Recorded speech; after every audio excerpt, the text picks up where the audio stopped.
Me llamo Louise, tengo 32 años y trabajo como terapeuta de trauma en Boston. Hace 7 años, la noche de mi cumpleaños número 25, mi vida cambió para siempre. Mi padrastro, Frank, un hombre que había aterrorizado a nuestra familia por más de una década, irrumpió en mi departamento borracho y furioso. Mientras me dislocaba el hombro y yo caía al suelo, mi mamá solo estaba ahí, mirando. Antes de contarles cómo esa noche horrible transformó mi vida, cuéntenme desde dónde me están viendo y suscríbanse si quieren escuchar más historias sobre cómo superar adversidades. Mi infancia fue relativamente tranquila hasta que cumplí 8 años. Fue entonces cuando mi papá biológico murió de un cáncer agresivo de pulmón, dejando a mi mamá, Diane, y a mí para enfrentar la vida sin él. Durante 4 años, solo éramos nosotras dos en nuestra pequeña casa en las afueras de Boston.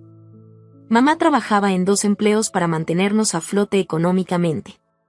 Pero a pesar de estar agotada, siempre encontraba tiempo para mí. Teníamos noches de película todos los viernes, horneábamos galletas los fines de semana y nunca se perdía un solo evento escolar. Esos años fueron difíciles, pero nuestro vínculo se fortaleció con cada desafío. Todo cambió cuando cumplí 12 años. Mamá conoció a Frank en el banco donde recién había empezado a trabajar como cajera. Él era el gerente de la sucursal, un hombre que parecía respetable, con trabajo estable y estabilidad económica. Recuerdo la primera vez que lo llevó a cenar a casa. Llegó con un ramo de flores para mi mamá y un libro de astronomía para mí, porque había escuchado que me fascinaban las estrellas. Frank era encantador, atento y parecía genuinamente interesado en conocerme. Al principio, yo estaba dudosa, todavía extrañaba a mi papá, pero Frank nunca me presionó.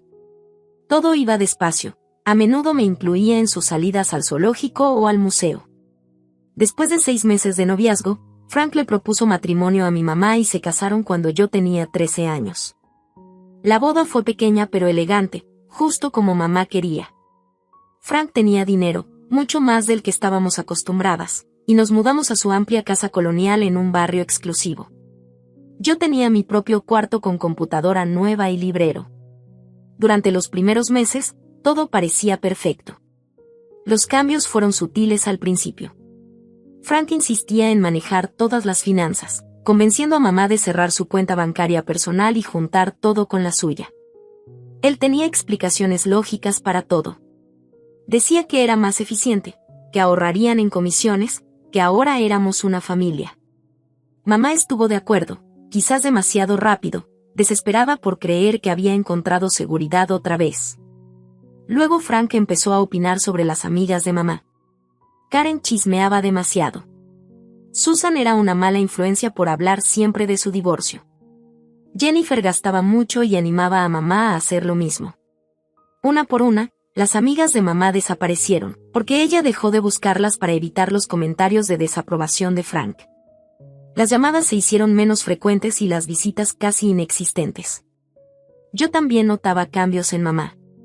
La mujer que antes cantaba mientras cocinaba ahora se movía en silencio por la cocina. Consultaba a Frank antes de comprar cualquier cosa, incluso cosas pequeñas.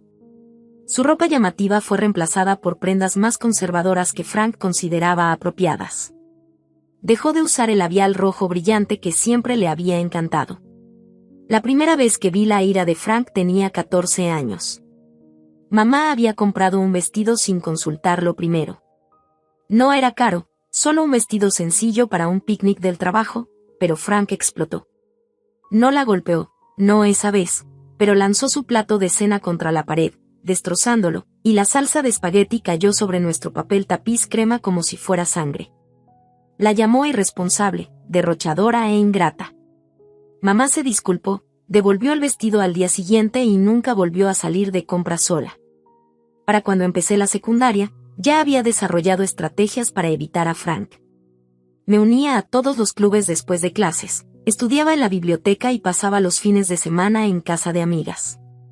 Cuando estaba en casa, me quedaba en mi cuarto con la puerta cerrada, saliendo solo cuando era necesario.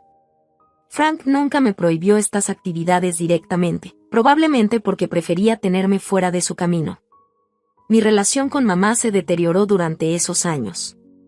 Le guardaba rencor por cambiar, por elegir a Frank por encima de nuestra relación cercana de antes. Cuando intentaba hablar con ella sobre el comportamiento controlador de Frank, ella ignoraba mis preocupaciones. No entiendes las relaciones de adultos, decía mamá. Frank nos cuida. Tenemos suerte de tenerlo. Con el tiempo, dejé de intentar acercarme a ella. Vivíamos en la misma casa, pero existíamos en mundos separados. En mi penúltimo año de secundaria, la encontré cubriendo un moretón en la mejilla con maquillaje. Ella dijo que se había golpeado con una puerta en la oscuridad, pero sus ojos no se encontraron con los míos en el espejo. En ese momento supe con certeza que Frank había pasado del abuso emocional al físico. Le rogué que lo dejara. Ella se negó, insistiendo en que había sido un error de una sola vez, que Frank estaba estresado por el trabajo. Yo sabía que no era así. Pero a mis 16 años me sentía impotente para ayudar a alguien que no quería ayudarse a sí misma. Los siguientes 2 años fueron un cuidadoso baile de evasión y planificación. Mantuve calificaciones perfectas, sabiendo que la educación era mi boleto para salir de ahí. Investigué universidades lejos de casa, apliqué a todas las becas posibles y trabajé medio tiempo en una librería local para ahorrar dinero.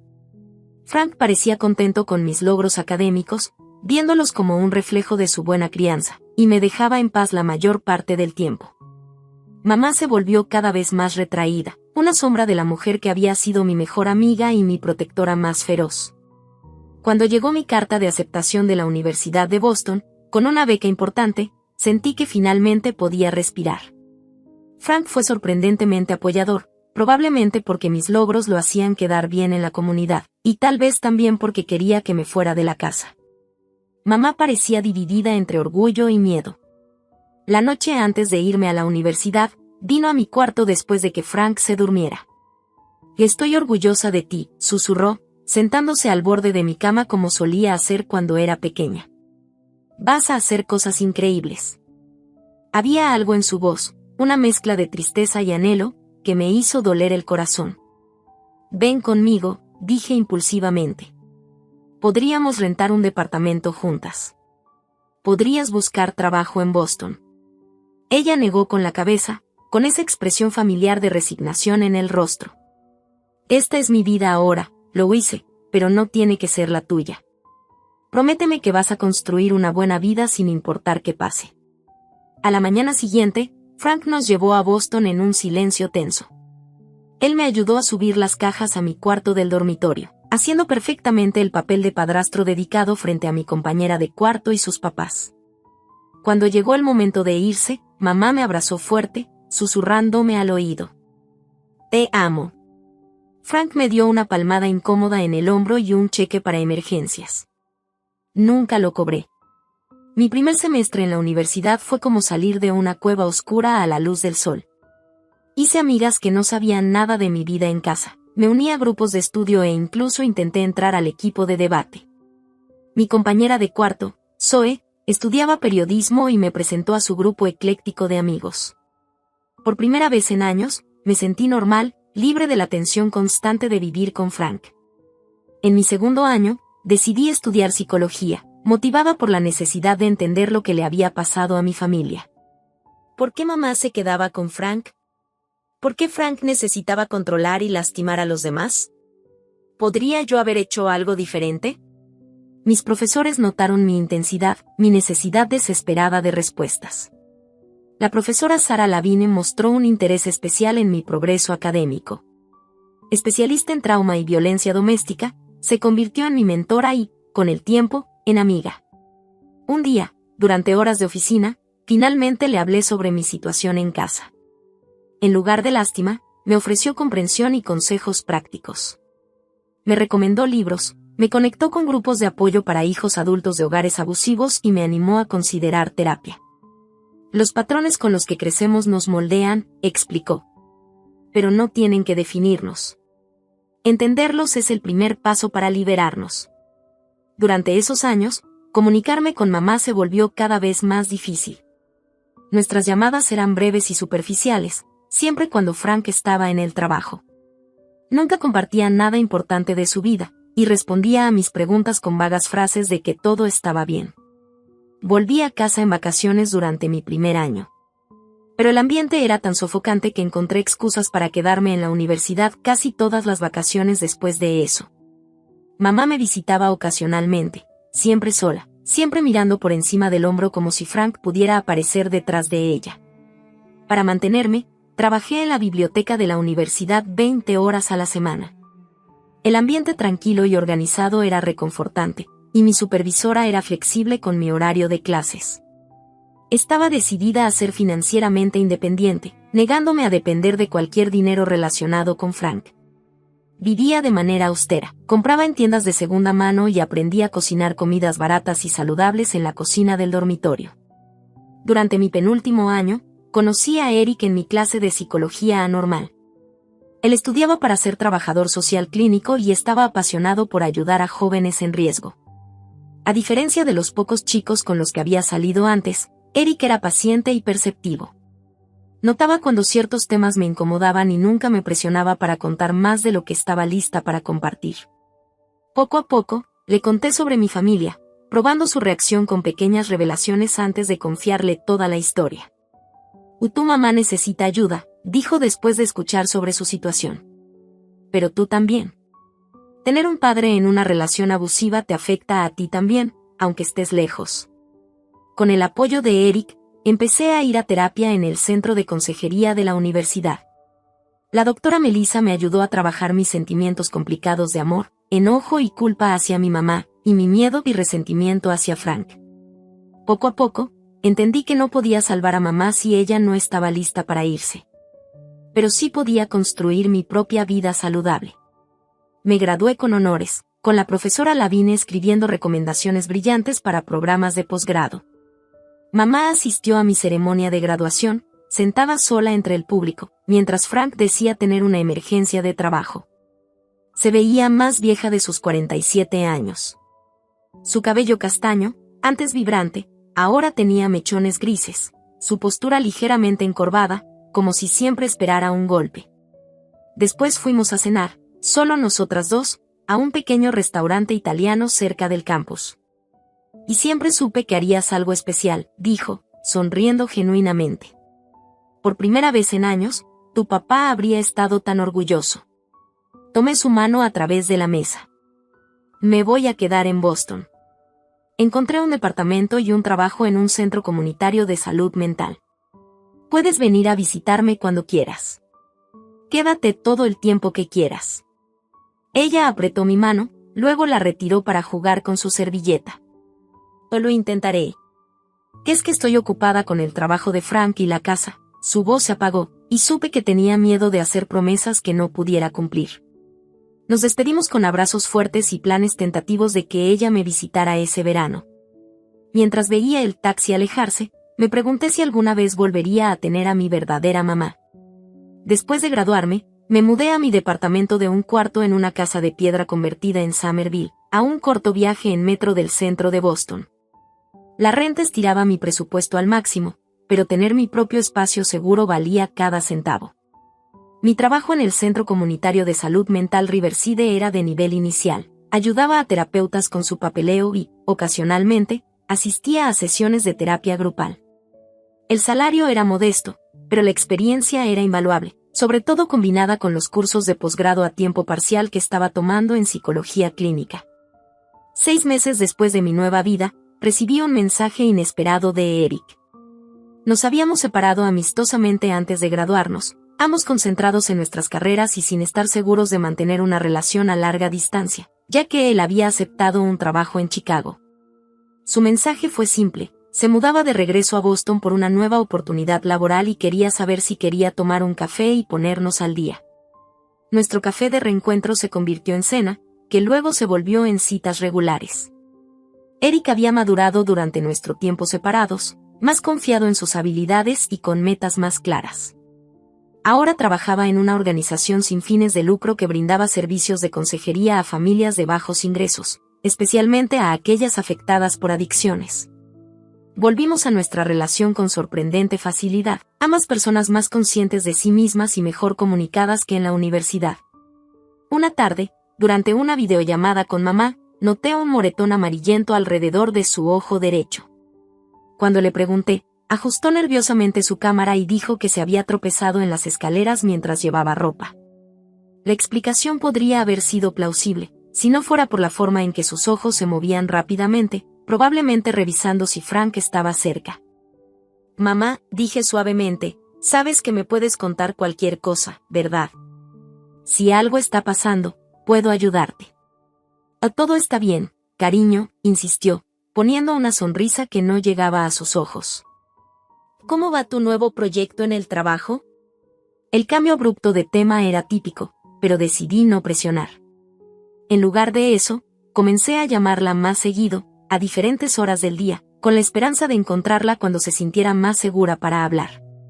También hice amistad con Catherine, una colega que se especializaba en casos de violencia doméstica. Sin revelar nada sobre mamá, le hice preguntas generales sobre cómo escalan los abusos y qué recursos estaban disponibles para las víctimas. El momento más peligroso es cuando intentan irse, explicó Catherine durante un receso para almorzar. Es cuando se amenaza el control del abusador y muchas veces escalan la violencia para no perder a su víctima. Cualquier plan de escape debe priorizar la seguridad sobre todo. Empecé a investigar refugios para víctimas de violencia doméstica cerca de donde viven mis padres, guardando números de teléfono y direcciones en un documento protegido con contraseña en mi computadora. También busqué opciones legales, órdenes de restricción y grupos de apoyo, sabiendo que nada serviría si mamá no estaba dispuesta a dar ese primer paso aterrador. 3 meses antes de mi cumpleaños número 25, mamá llamó mientras cenaba con Eric en mi departamento. Su voz temblaba, apenas audible. Él encontró el folleto, susurró. ¿Qué folleto? Pregunté, aunque ya sospechaba la respuesta. Del Centro de Mujeres. El que me enviaste. Revisó mi bolso, ahora lloraba, tratando de mantenerse callada. Dice que soy ingrata por planear irme después de todo lo que ha hecho por mí. Me rompió el teléfono. Estoy usando el teléfono fijo de la vecina mientras él no está. Mi corazón se aceleró. Mamá, escúchame. Empaca una bolsa pequeña. Solo lo esencial. Te pediré un Uber hasta la estación de autobuses. Puedes venir a quedarte conmigo. Resolveremos todo cuando esté segura. No puedo simplemente irme, protestó débilmente. La casa, mi trabajo. ¿Qué dirán los demás? Nada de eso importa si no estás segura, insistí. Por favor, mamá. Tengo miedo de lo que pueda hacer. Hubo una larga pausa. Quizá tengas razón, dijo finalmente. Y déjame pensarlo. Te llamaré mañana cuando él esté en el trabajo. Eric, que había estado escuchando mi parte de la conversación, se veía preocupado. ¿Crees que ella está en peligro inmediato? ¿Deberíamos llamar a la policía local para que revisen su bienestar? No lo sé, admití. Frank es cuidadoso. Nunca ha hecho nada que pueda llevarlo a la cárcel. Si llamamos a la policía y no pasa nada, podría empeorar las cosas para ella. Nos quedamos despiertos hasta tarde discutiendo opciones con Eric, ayudándome a perfeccionar un plan de seguridad para mamá. Apenas dormí, esperando su llamada al día siguiente. Cuando finalmente llamó, mi corazón se hundió con sus primeras palabras. Todo está bien ahora, dijo, con una voz demasiado alegre para ser real. Frank y yo tuvimos una buena plática. Me explicó que solo estaba preocupado de que personas negativas me influenciaran. Vamos a empezar terapia de pareja. Podía escuchar la mentira en cada sílaba y me la imaginaba a mamá con Frank a su lado, controlando cada palabra. Mamá, ¿estás segura? Pregunté. Sabes que me puedes decir sí. Absolutamente segura, interrumpió ella. Oh, Frank quiere saludar. Antes de que pudiera protestar, su voz apareció en el altavoz, suave y controlada como siempre. Lo hice. Qué gusto saber que has estado en contacto con tu madre. Espero que no le estés llenando la cabeza de tonterías sobre nuestra relación. Solo quiero que estés segura y feliz, respondí con cuidado. Lo está conmigo, dijo él, con una amenaza sutil detrás de su tono amable. Tal vez deberías concentrarte en tu propia vida en lugar de intentar interferir en la nuestra. La familia es sagrada, lo hice. Recuerda eso. la llamada terminó abruptamente. Desesperada y preocupada, contacté al departamento de policía local y expliqué la situación. El oficial fue comprensivo, pero me explicó que, sin evidencia de un delito o un testimonio directo de mi mamá, poco podían hacer. Si ella llama y dice que está en peligro, responderemos de inmediato, me aseguró. Pero no podemos obligar a alguien a recibir ayuda si no lo pide. Frustrada y asustada, traté de llamar a mamá repetidamente durante las siguientes semanas, pero siempre iba al buzón de voz. Los pocos mensajes de texto que recibí claramente fueron escritos bajo la supervisión de Frank, actualizaciones genéricas sobre proyectos de jardinería y eventos de la comunidad. A medida que se acercaba mi cumpleaños, el nudo de ansiedad en mi estómago se hacía más fuerte. Algo no estaba bien, profundamente mal, pero yo estaba impotente para arreglarlo desde 200 millas de distancia. Mi cumpleaños número 25 cayó un viernes a finales de octubre. El aire estaba frío y las hojas crujían bajo mis pies mientras caminaba a casa desde el metro después del trabajo. En circunstancias normales, tal vez hubiera planeado una celebración con amigos o una cena romántica con Eric. En cambio, había aceptado que él me llevara a cenar al día siguiente, ya que tenía una emergencia ineludible con un cliente esa noche. Te lo compensaré mañana, prometió, dándome un beso de despedida esa mañana. Tendremos la mejor celebración de cumpleaños atrasada de todas. Mis colegas me habían sorprendido en el almuerzo con cupcakes y una pequeña tarjeta de regalo. Y durante todo el día, llegaron felicitaciones por mensajes de texto y redes sociales. Traté de llamar a mamá varias veces, pero, como esperaba, no contestó. Dejé un mensaje de voz alegre, sin mencionar la tensión de nuestra última conversación, solo diciéndole que la quería y que esperaba saber de ella pronto. Mi departamento me recibió esa noche con la comodidad familiar que tanto necesitaba. Ubicado en el tercer piso de una casa de piedra bien mantenida, tenía techos altos, pisos de madera y grandes ventanas que dejaban entrar mucha luz natural. La seguridad era decente. La entrada principal requería un llavero y las puertas de los departamentos tenían cerraduras sólidas. Hacía mío el espacio con muebles de segunda mano, plantas y artículos de psicología enmarcados que encontraba inspiradores. Era pequeño, pero me sentía seguro, un santuario del caos de mi infancia. Me consentí con comida para llevar de mi restaurante tailandés favorito. Abrí una botella de vino y me acomodé en el sofá con una novela que había querido leer.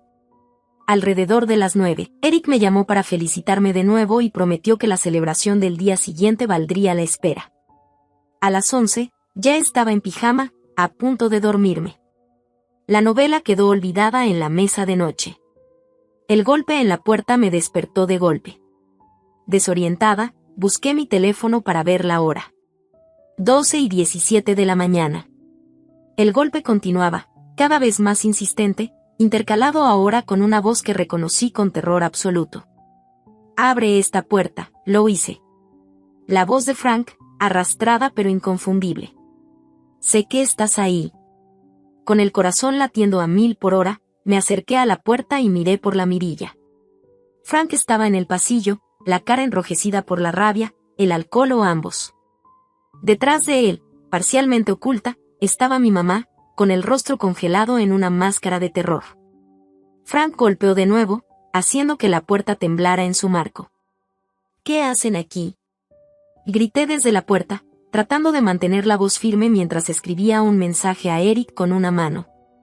«Es después de la medianoche». «Vinimos a felicitarte», respondió Frank con un intento grotesco de jovialidad. «Ábreme», lo hice. «No seas grosera con tus padres». «Por favor, váyanse», dije más fuerte. «Ahora llamaré a la policía si no se van». Fue entonces cuando algo en Frank se rompió. «Ingrata maldita», rugió, lanzando su cuerpo contra la puerta con tanta fuerza que la madera se astilló alrededor de la cerradura. 2 patadas más y la puerta cedió por completo. Frank entró tambaleándose en mi departamento, con la rabia asesina en los ojos. Retrocedí, con el teléfono apretado en la mano. «Te estoy llamando al 911. La advertí, con los dedos ya marcando el número. Frank se lanzó hacia mí con una velocidad sorprendente para un hombre de su tamaño. Me quitó el teléfono de la mano, haciéndolo rodar por el piso. Antes de que pudiera reaccionar, sus dedos se enredaron en mi cabello, jalándome hacia adelante con tanta fuerza que un dolor explosivo recorrió mi cuero cabelludo. Su otra mano se convirtió en un puño que golpeó mi pómulo, haciendo que estrellas cruzaran mi visión. Frank, para, la voz de mi mamá, delgada y aterrada desde la puerta. Por favor, le estás haciendo daño. Él la ignoró, arrastrándome por el cabello a través de la sala y estrellándome contra la pared. Mi cabeza chocó contra el yeso, aturdiéndome por un momento. Intenté defenderme, arañando su cara, pateando sus espinillas, pero Frank pesaba al menos 45 kilos más que yo. «Mamá, ayúdame», y grité, haciendo contacto visual con ella sobre el hombro de Frank. Ella estaba paralizada en la puerta, con las manos cubriéndose la boca, los ojos abiertos de horror, pero el cuerpo inmóvil. «Por favor, mamá». Frank me giró, agarró mi brazo derecho y lo torció detrás de mi espalda, empujando hacia arriba con una fuerza salvaje. Se escuchó un chasquido nauseabundo cuando mi hombro se dislocó. El dolor era tan intenso que mi visión se redujo a pequeños puntos de luz en un mar de oscuridad. Grité, un sonido primitivo y agonizante. Si esto pasa cuando intentas destruir una familia, siseó Frank en mi oído, su aliento caliente y con olor a whisky. Esto es lo que te mereces. Me empujó contra la pared otra vez, mi hombro ya lastimado soportando la peor parte del impacto. El dolor era cegador, me dio náuseas. Sentí que algo se rompía en mi caja torácica cuando me golpeó de nuevo, esta vez en el costado. Otro golpe alcanzó mi sien, haciéndome caer al suelo. Con los ojos hinchados, vi mi teléfono a solo unos centímetros de mi mano izquierda extendida. Con las últimas fuerzas, lo alcancé, y mis dedos encontraron el botón de SOS de emergencia que había programado. 3 toques rápidos enviaron mi ubicación a los servicios de emergencia. El pie de Frank golpeó otra vez mis costillas y me encogí en bola protectora, saboreando la sangre y sintiendo que la conciencia se me escapaba. Lo último que recuerdo antes de que la oscuridad me reclamara fue el rostro de mi mamá, con lágrimas corriendo por sus mejillas, su boca formando palabras que ya no podía escuchar. A lo lejos, las sirenas aullaban, acercándose y luego alejándose mientras me sumía en la inconsciencia. El pitido constante de un monitor cardíaco me sacó de la oscuridad. Mis párpados pesaban increíblemente, pero logré abrirlos y vi un techo blanco borroso con luces fluorescentes. El dolor irradiaba de todas partes, especialmente de mi hombro derecho y caja torácica. Una presión cálida en mi mano izquierda llamó mi atención. Giré un poco la cabeza y vi a Eric sentado junto a la cama del hospital, sus dedos entrelazados con los míos. Su cabeza inclinada parecía en oración o de cansancio extremo. «Eric», intenté decir, pero salió como un susurro áspero. Su cabeza se levantó de golpe, y el alivio llenó su rostro cansado. «Lo hice», susurró él, acercándose. «Gracias a Dios. Déjame llamar a la enfermera». Presionó un botón y unos momentos después entró una enfermera, seguida por un doctor con bata blanca. Revisaron mis signos vitales, me hicieron preguntas para evaluar mi estado mental y me explicaron mis lesiones.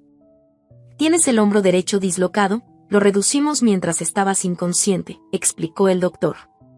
2 costillas fracturadas en el lado derecho, contusiones faciales y una leve conmoción cerebral. Tuviste suerte de que la policía llegara a tiempo.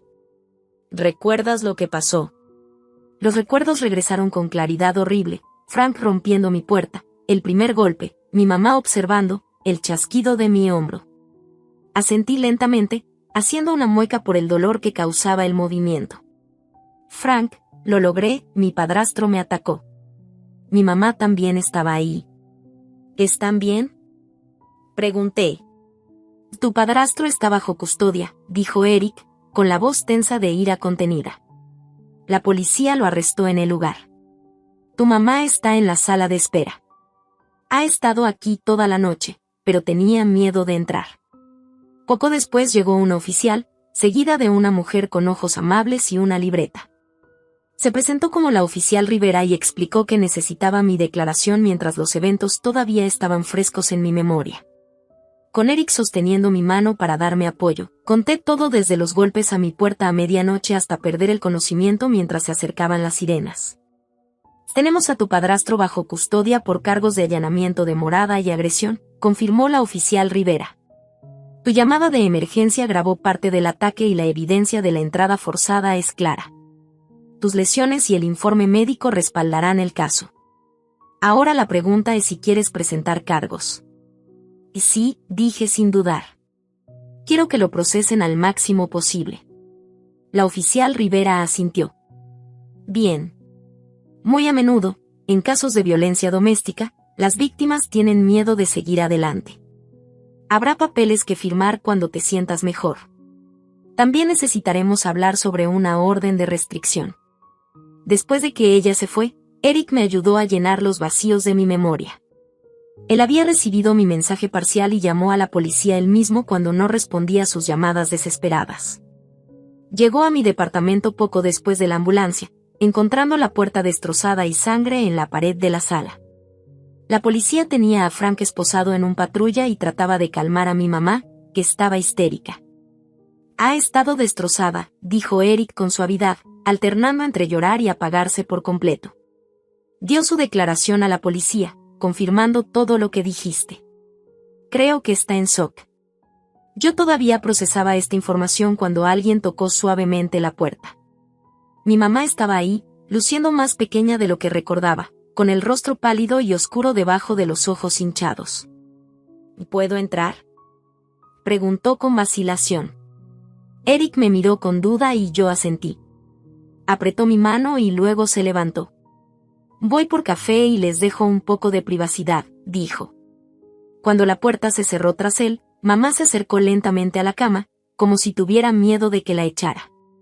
Al ver mi rostro de cerca, los moretones ya volviéndose morados, se tapó la boca con la mano y nuevas lágrimas corrieron por sus mejillas. Lo siento mucho, susurró, con la voz quebrada. Lo hice, lo siento tanto. Parte de mí quería apartarme, rechazar su disculpa por ser demasiado tarde y demasiado poco. Pero la parte más grande vio lo que había pasado por alto durante nuestras videollamadas, la mirada asustada en sus ojos, el leve temblor en sus manos, la manera en que se sobresaltaba con movimientos repentinos. Signos clásicos de trauma que había aprendido a reconocer en otros, pero que de alguna manera había pasado por alto en mi propia madre. Siéntate, mamá, dije, señalando la silla que Eric había dejado libre. Ella se sentó al borde, torciendo nerviosamente las manos en su regazo. Nunca pensé que él te haría daño, dijo. Amenazó tantas veces, pero yo pensaba que solo hablaba. Pensé que si me quedaba con él, si hacía todo lo que quería, te dejaría en paz. ¿Desde cuándo te estaba lastimando?, pregunté, aunque ya sabía la respuesta. Desde más o menos un año después de que nos casamos, admitió. Empezó con empujones, agarrones demasiado fuertes, luego bofetadas que él pedía perdón inmediatamente, prometiendo nunca volver a hacerlo. Cuando se puso realmente grave, yo estaba atrapada. Controlaba todo nuestro dinero, me aisló de mis amigas, me convenció de que no valía nada y que tenía suerte de tenerlo a él. Tomó un tembloroso respiro. Amenazó con matarte si alguna vez lo dejaba. Dijo que te encontraría, sin importar a dónde fueras. Lo creí, lo hice. Me quedé para protegerte, pero al final, fallé de todas formas, la retorcida lógica de las víctimas de abuso, algo que había estudiado pero nunca comprendido del todo hasta ese momento. Mi mamá había soportado años de tormento, creyendo que era la única forma de mantenerme a salvo, mientras yo la resentía por no irse. ¿Qué hizo que viniera por mí ahora?, pregunté. Tu tarjeta de cumpleaños, respondió ella. Enviaste una tarjeta con una nota diciendo que tu puerta siempre estaba abierta para mí. Frank la encontró y se enfureció. Había estado bebiendo toda la noche, cada vez más enojado. Seguía diciendo, querías alejarme, destruir nuestro matrimonio. Me obligó a subir al coche y dijo que iba a darte una lección. Se quebró por completo, llorando en sus manos. Debí detenerlo. Debí hacer algo. Cuando empezó a golpearte, me quedé paralizada. Nunca me he odiado tanto como en ese momento. Entró una enfermera a revisar mi nivel de dolor y a darme medicación. Cuando se fue, mi mamá se había calmado un poco, aunque sus ojos seguían rojos, con círculos oscuros y llenos de miedo. La policía quiere saber si voy a presentar cargos. Le dije que sí. Y debe ir a la cárcel, mamá. Asintió lentamente. Lo sé. Ya les dije que testificaré contra él. He terminado de tener miedo, lo hice.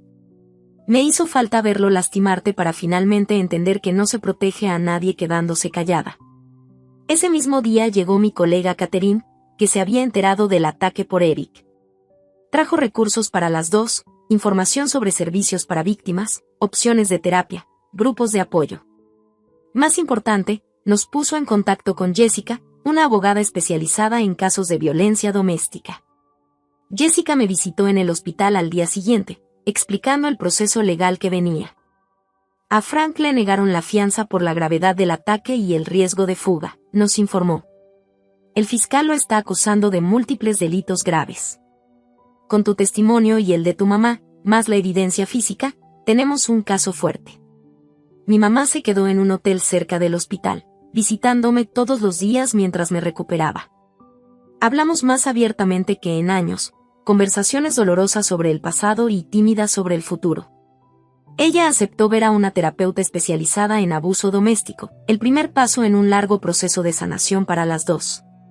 Después de 5 días, me dieron de alta con el brazo en cabestrillo, recetas para el dolor y citas de seguimiento. Eric insistió en que me quedara en su departamento hasta que el mío estuviera reparado y con mejores cerraduras. Mi mamá también vino, ocupando la habitación de repuesto de Eric, mientras yo dormía en su cama y él en el sofá, a pesar de mis protestas. En esas primeras semanas de recuperación, mientras mi cuerpo sanaba lentamente y el caso legal contra Frank tomaba forma, mamá y yo comenzamos el delicado proceso de reconstruir nuestra relación. Hubo momentos de tensión, resentimiento que afloraba sin decirse, pero también momentos de conexión inesperada. Ahora éramos dos sobrevivientes, unidas por el trauma compartido, pero también por la posibilidad de liberarnos de la sombra de Frank.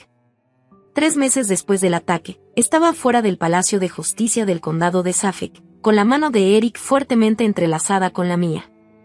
Mi hombro había sanado lo suficiente como para no necesitar el cabestrillo, aunque ciertos movimientos todavía me causaban dolor.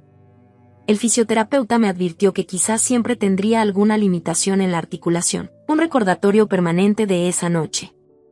El Palacio de Justicia era imponente, con columnas de granito y amplios escalones diseñados para intimidar con su grandeza. Dentro, los pisos de mármol pulido reflejaban pasos apresurados, conversaciones en susurros y la voz autoritaria ocasional llamando un número o un nombre. El aire olía a cera para muebles y ansiedad. Jessica nos recibió en el lobby, profesional con un traje azul marino y su portafolios lleno de documentos. La sala del tribunal quedó en silencio cuando entramos. Todas las miradas se volvieron hacia nosotras.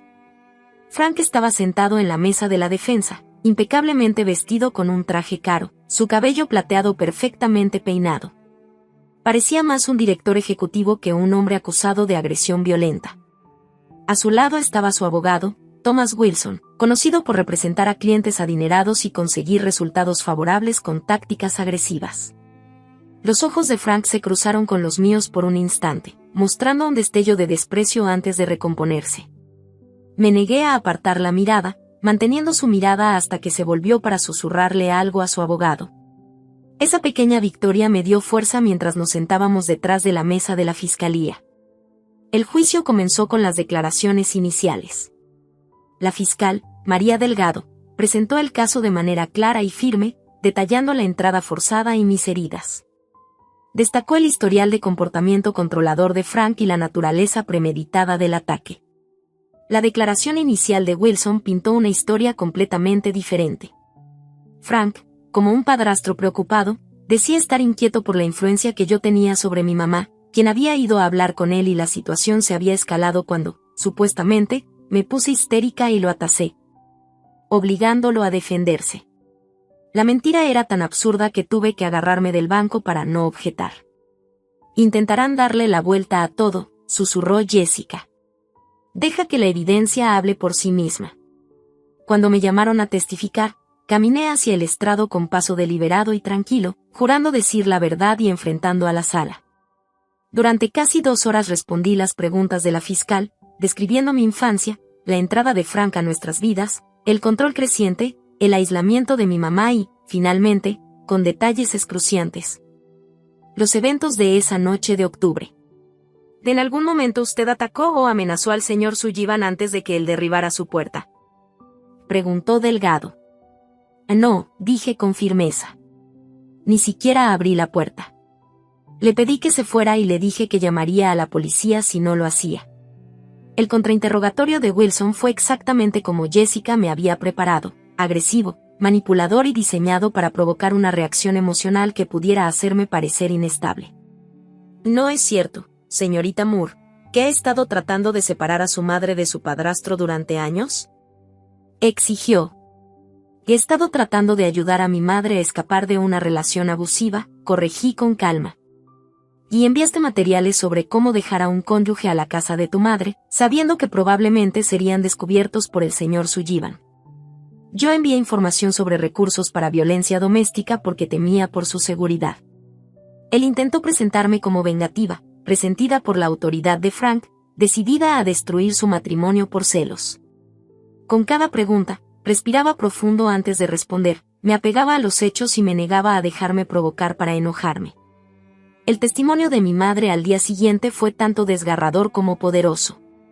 Su voz temblaba al principio mientras describía 12 años de abuso creciente, pero se fortaleció al detallar las amenazas de Frank, el control económico, el aislamiento y, finalmente, la noche en que la obligó a subir al coche para ir a confrontarme. Y dijo que iba a darle una lección a Louise por tratar de volverme en su contra, testificó. Tenía miedo de que la lastimara, pero demasiado miedo para desafiarlo. Cuando comenzó a golpearla, me congelé. Era como ver una pesadilla de la que no podía despertar. El intento de Wilson de desacreditarla sugiriendo que estaba mentalmente inestable o buscando beneficios financieros con el divorcio fracasó cuando mamá describió con calma cómo Frank se aseguró de que no tuviera acceso al dinero, crédito a su nombre ni forma de mantenerse de manera independiente. Luego se presentó la evidencia médica, fotografías de mis heridas, el reporte del doctor detallando el hombro dislocado, las costillas fracturadas, la conmoción y los golpes en el rostro. El médico de la sala de emergencias testificó sobre la fuerza significativa necesaria para causar esas lesiones. El jurado reaccionó visiblemente ante las imágenes, varios miembros miraban a Frank con desprecio evidente. La oficial Rivera y su compañero describieron la escena que encontraron en mi apartamento, la puerta rota, sangre en la pared, yo inconsciente en el suelo, y Frank aún furioso mientras lo sujetaban. Se reprodujo en la corte la grabación parcial de mi llamada de emergencia, con mis gritos y las amenazas de Frank llenando la sala silenciosa. Durante todo el juicio, que duró una semana, soporté la fría mirada de Frank cada día, negándome a intimidarme.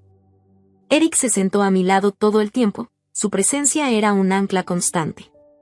Mis colegas del Centro de Salud Mental vinieron a mostrar apoyo, al igual que la profesora Lavigne, quien había manejado desde la Universidad de Boston. El último día, durante los argumentos finales, pedí permiso para dirigirme directamente al tribunal. El juez, después de consultar con ambos abogados, me lo permitió.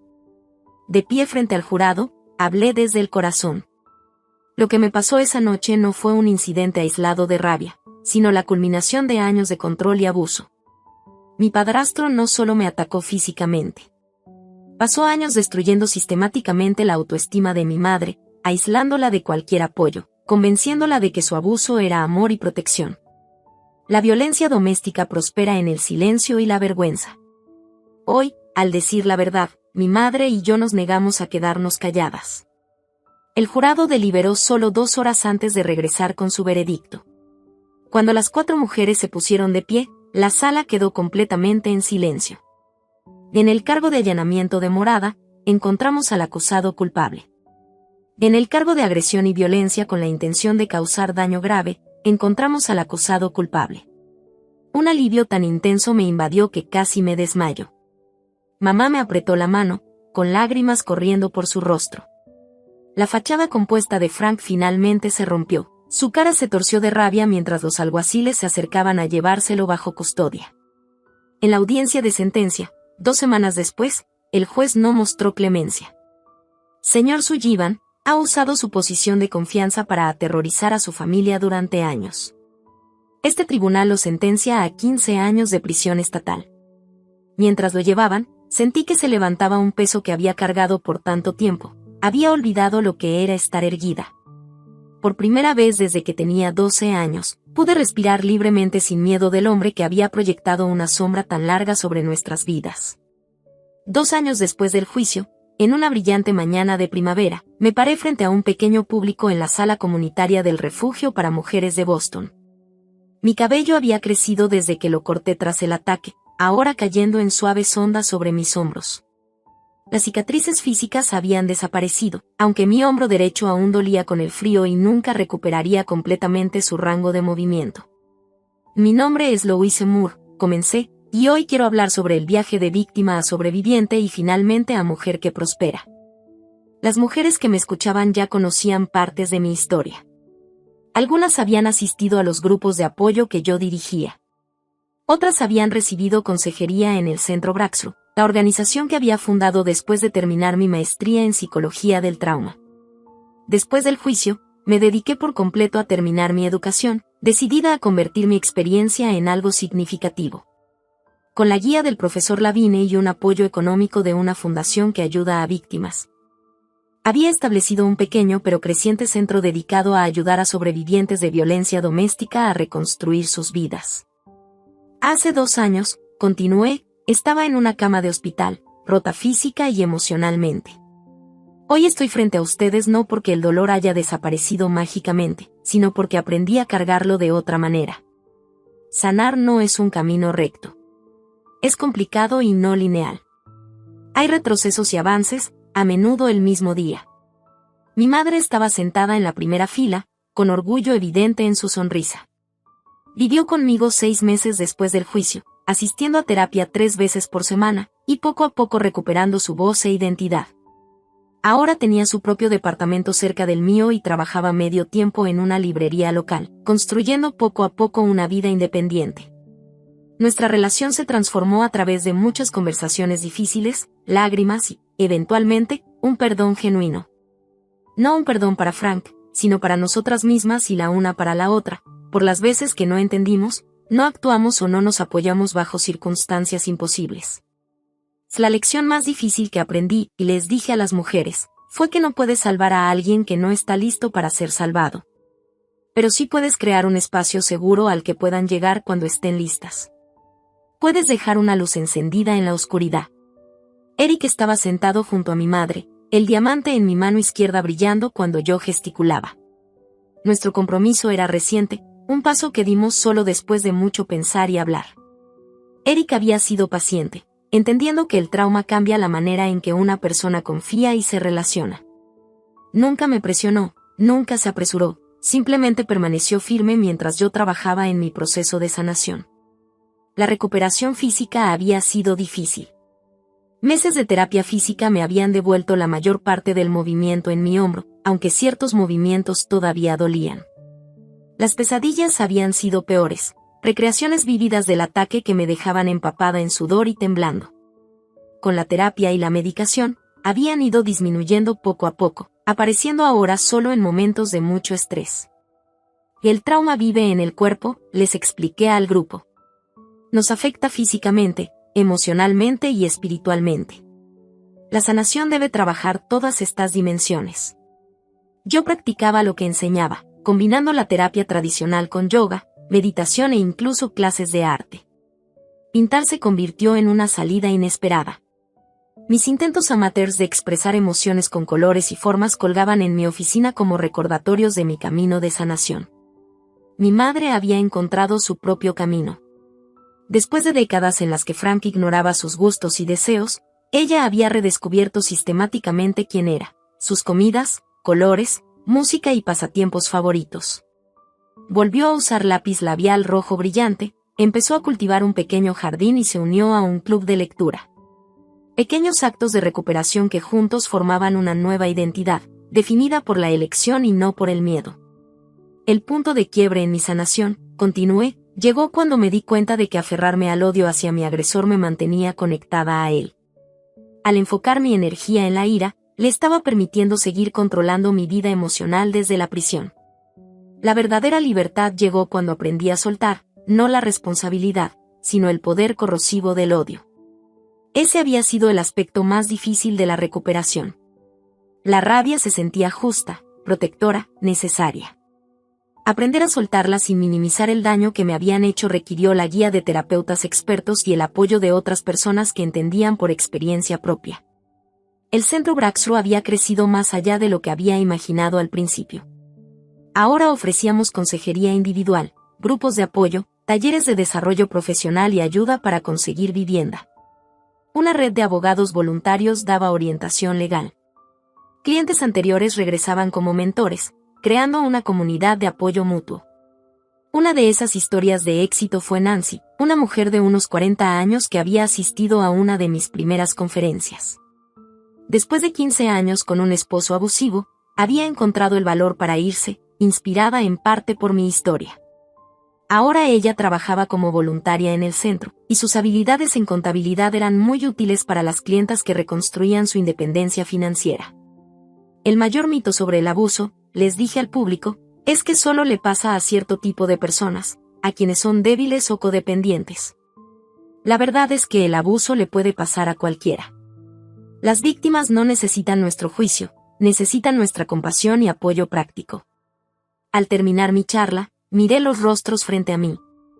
Algunos con cicatrices visibles, otros con heridas invisibles, pero igual de reales. Cada persona representaba tanto una tragedia como un triunfo, vidas desviadas por la violencia, pero que se negaban a dejar que eso las definiera. Mi padrastro nos quitó muchas cosas a mi madre y a mí, dije. Años de paz, seguridad, bienestar físico. Pero no logró quitarnos lo más importante, nuestra capacidad de sanar, de amar, de construir algo nuevo a partir de lo que quedó destruido. Esa resiliencia vive en cada uno de ustedes. No es algo especial o único de mí. Es la habilidad humana de empezar de nuevo, sin importar cuántas veces nos hayan roto. El aplauso fue cálido al terminar, algunas mujeres se secaban las lágrimas. Cuando se acercaron a hablar conmigo después, compartiendo sus historias y retos, sentí la mezcla familiar de dolor y esperanza que ahora caracteriza mi trabajo. Cada conversación me recordaba que la sanación ocurre en conexión, no en aislamiento. Nos recuperamos ayudando a otros a recuperarse. Esa noche, Eric y yo organizamos una pequeña cena en nuestro departamento. Mi madre trajo su famosa tarta de manzana, Catherine vino con su esposo, y el profesor Lavigne manejó desde la universidad. Rodeada de esta familia elegida, reflexioné sobre lo lejos que habíamos llegado todos. Un brindis, sugirió Eric, levantando su copa. Por Louise, cuyo coraje sigue inspirando a todos a su alrededor. Negué con la cabeza, levantando mi propia copa. Por todos nosotros, por elegir el amor sobre el miedo, la conexión sobre el aislamiento y la esperanza sobre la desesperación. Cada día, mientras las conversaciones y risas llenaban el departamento que alguna vez fue escenario de tanta violencia, sentía la verdad de lo que les había dicho a las mujeres: el trauma te cambia para siempre. No hay regreso a quien eras antes. Pero con apoyo, determinación y tiempo, puedes construir algo nuevo y significativo a partir de los pedazos que quedan. Lo que pasó esa noche, hace 7 años, siempre será parte de mi historia, pero ya no es el capítulo que me define. Es solo una parte de una narrativa mucho más grande sobre resiliencia, compasión y el poder transformador de romper el silencio. Si esta historia te tocó de alguna manera, compártela con alguien que pueda necesitar escucharla. Deja un comentario sobre tus experiencias superando adversidades o recursos que te han ayudado en momentos difíciles. Recuerda que suscribirte y dar like ayuda a que estas historias lleguen a otros que pueden sentirse solos en sus luchas. Gracias por escuchar y recuerda, sin importar lo que hayas vivido, la sanación siempre es posible y nunca estás realmente solo. Con el tiempo, comprendí que la vida no se trata de lo que nos sucede, sino de cómo respondemos. Mi madre y yo habíamos recorrido un camino que ninguna de las dos imaginaba, de la desesperación al miedo, de la violencia al coraje, de la soledad a la conexión. Habíamos aprendido a confiar de nuevo, a reconstruir nuestra relación, sobre todo, a protegernos y cuidarnos. El centro de apoyo que fundé no solo ayudaba a otras personas, sino que también nos recordaba a mi madre y a mí que nuestra experiencia podía transformarse en algo bueno. Cada historia que escuchábamos, Cada abrazo que compartíamos con alguien que encontraba valor en nuestras palabras, nos fortalecía y nos enseñaba que la resiliencia no es solo sobrevivir, sino vivir plenamente a pesar de todo. Aprendí que el perdón no significa olvidar ni justificar lo que pasó. Significa liberarnos del peso del odio y del miedo, y darnos la oportunidad de reconstruirnos. Yo perdoné a mi madre y a mí misma por los momentos de debilidad, por no haber visto antes lo que sucedía, y por permitirnos ser humanas. Perdonamos para poder avanzar, para poder respirar sin temor y para elegir la felicidad aún en medio de cicatrices. Eric estaba siempre a nuestro lado, paciente y constante, recordándonos que el amor verdadero no se impone ni apresura, acompaña y sostiene. Con él aprendí que la confianza puede reconstruirse, paso a paso, y que la vida puede ser dulce después de la tormenta. Hoy, cuando miro atrás, veo cada miedo, cada lágrima y cada golpe no como finales, sino como partes de un viaje que nos hizo más fuertes. Lo que sucedió hace 7 años ya no me define. Definimos nuestra propia historia, llena de esperanza, compasión y fuerza. Mi mensaje para quienes escuchan o leen esto es claro: el trauma deja marcas, pero también deja enseñanzas. La sanación es posible, la vida puede renacer y nadie tiene que recorrer el camino solo. Siempre hay una luz, siempre hay un lugar seguro al que podemos volver, siempre hay alguien dispuesto a sostener nuestra mano mientras damos el siguiente paso. Así, cerramos este capítulo con gratitud y determinación. No solo sobrevivimos, aprendimos a vivir, a amar y a crear un futuro más brillante. Cada día, cada pequeño gesto de valentía, de cuidado y de conexión, es un triunfo.